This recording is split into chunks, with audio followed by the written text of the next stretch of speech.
Money is an essential part of life, and we need it for just about everything. We need it to eat, to live, to drive, and the list goes on and on. But although necessary for survival, for some people, the pursuit of it can become an all-consuming obsession to the point where it starts to affect their behavior and even their happiness. So today we're looking at ways you might be letting money control your life and what you can do about it. And one way people allow this is through financial intimidation. When some people don't understand money or they're unfamiliar or overwhelmed by certain concepts, sometimes their way of coping is to avoid dealing with their finances altogether. Take managing credit, for example. Someone might read that they need to keep their credit utilization low.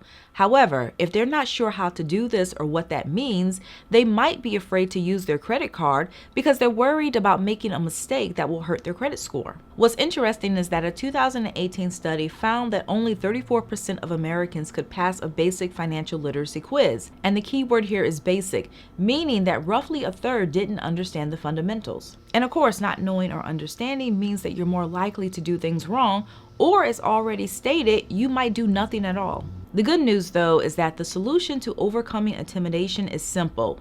Start small and gradually build on your financial literacy. Because researching and learning the basics of budgeting, credit, debt, and other concepts can empower you to take control of your finances. One of my biggest mistakes is not investing when I was younger. And the main reason why I didn't jump into it earlier is because I found the entire process to be scary and intimidating. I didn't know what to do, how to do it. Plus, I would hear stories about the possibility of losing money, so I just put it off. But had I confronted my fears then and educated myself, I would have learned pretty early on that getting started wasn't as hard as I thought. Money shame is another barrier that can prevent people from making positive changes. When some people feel ashamed about their finances, they sometimes suffer in silence and don't reach out for support. And money shame can show itself in many ways. Due to shame, someone who's fallen behind on bills might avoid asking their creditors about hardship provisions or seeking other help because they might worry about being judged or seen as irresponsible, so they do nothing and dig themselves into a deeper hole. And the remedy here is really to remember that you're not alone.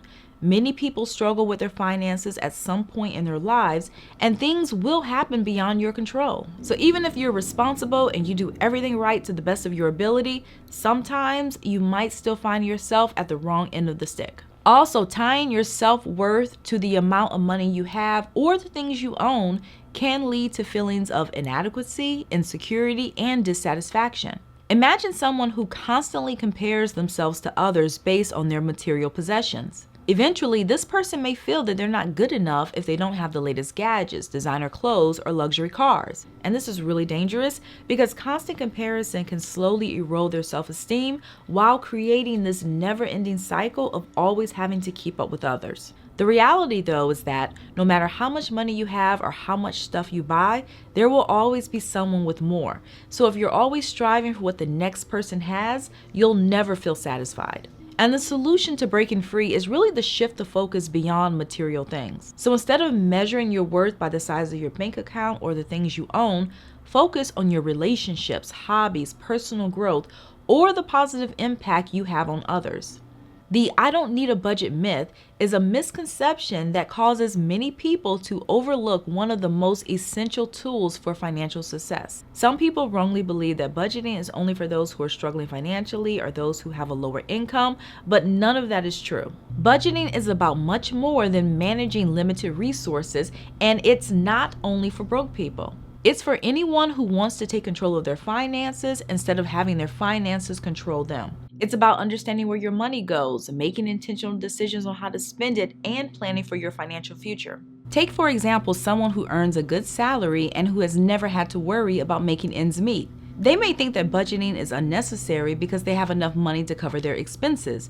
But on the flip side, the same person might also have little in savings and they carry credit card debt from month to month because they overspend on non-essentials. Whereas the person who earns less might have more in savings and no credit card debt because they're actually tracking their income and expenses. So the bottom line is that regardless of your income level, a budget can be a powerful tool for helping you achieve your financial goals and living the life that you want.